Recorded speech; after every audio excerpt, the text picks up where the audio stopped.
নমস্কাৰ ৰাইজৰ লাইভ অসমৰ তৰফৰ পৰা স্বাগতম জনাইছো। এই মুহূৰ্তত গুৰুত্বপূৰ্ণ খবৰ লৈ আহিছো আপোনালোকৰ মাজত। আজি বৰপেটাৰ পৰা বাগবৰ সংযোগী 2 লাইনযুক্ত ৰাস্তা ওখ কৰাৰ দাবীত তীব্ৰ আন্দোলন গঢ়ি তোলে।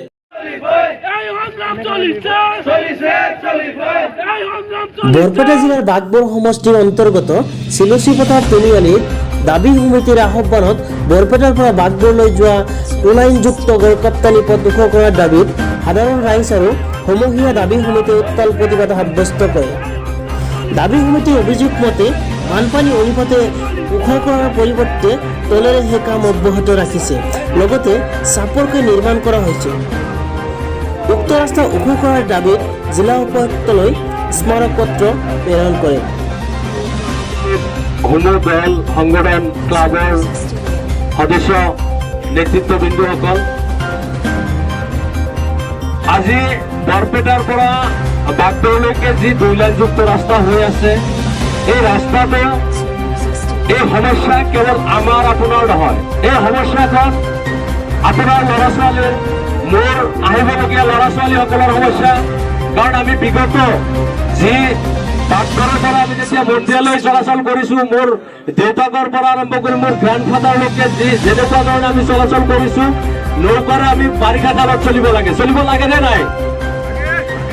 আমি খৰালি কালত যিকোনো ৰাস্তাৰে আমি চলাচল কৰিব পাৰোনে? যদি 100 কোটি টকা আমাৰ কাৰণে অপচয় কৰি আছে, তেতিয়াহ'লে সেই ৰাস্তাখন আমি চলাৰ কাৰণে হ'ব লাগিব নে নাই? তাৰ কাৰণে আমি এটা সৰ্ববৃহত্তৰ আন্দোলন কৰি তুলিব লাগিব।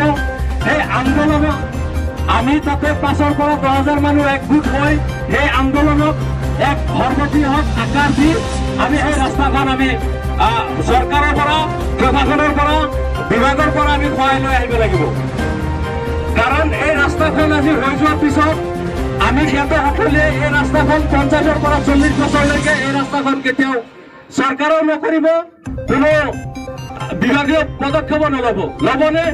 আমি আগতে দেখি আহিছো যিমানবোৰ ৰাস্তা হৈছে, সেই ৰাস্তাবোৰ কেতিয়াও উত্তৰ হোৱা নাই। যেনেকুৱা ধৰণে হৈ গৈছে, সেই ৰাস্তাৰ ওপৰতে ৰিপেয়াৰিং হৈছে নে নাই? গতিকে আমি আজি ইয়াত আন্দোলন কৰিবলৈ অহা নাই, আমি আজি ইয়াত কেৱল সজাগতা কৰিবলৈ আহিছো। কেনেকুৱা ধৰণৰ সজাগতা? যে আমি যিদিনা আন্দোলন কৰিম, সেই আন্দোলনত আমি সকলোৱে লগে ভাগে ওলাই আহিব লাগিব। আমি সকলোৱে নিজৰ ঘৰৰ ল'ৰা ছোৱালী, নিজৰ গণীয়েক সকলোৱে আমি ওলাই ৰাস্তাৰ কাষত থিয় হ'ব লাগিব আৰু সেইদিনা উপস্থিত থাকিব। আমি মেমৰিয়াম দিম, তেখেতসকলক মাতিম, জিলা উপায়ুক্তক মাতিম, আমি ৰাজচক্ৰ বিষয়াক মাতিম, আমি গড়কাপ্তানি বিভাগৰ বিষয়াক মাতিম। সেইদিনাই আমি দেখুৱাই দিব লাগিব আৰু সেইদিনাই আমি চৰকাৰৰ পৰা সহায় লৈ আহিব লাগিব ৰাস্তাখন। এতিয়া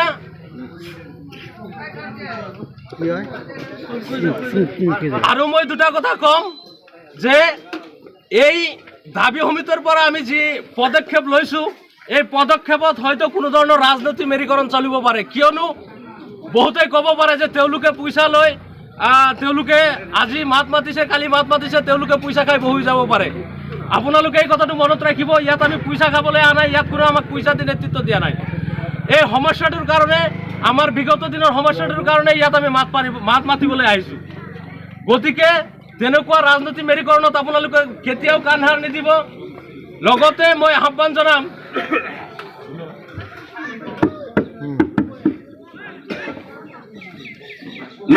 সকলোকে আহ্বান জনাম যে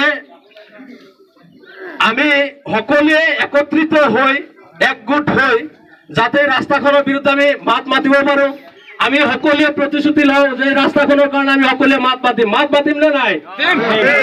এতিয়া মই দুটা শ্লোগান দিম, আপোনালোকে সকলোৱে লগে ভাগে ধৰিব শ্লোগান দুটাত। আমাৰ দাবী, আমাৰ দাবী, ওখ ৰাস্তা, ওখ ৰাস্তা, ওখ ৰাস্তা, আমাৰ দাবী, আমাৰ দাবী। এইখিনিতে কৈ মোৰ ক্ষুদ্ৰ বক্তব্য সামৰিছো। কিবা ভুল ত্ৰুটি হলে নিজৰ ল'ৰা বা ভাইটি বুলি ক্ষমা কৰিব।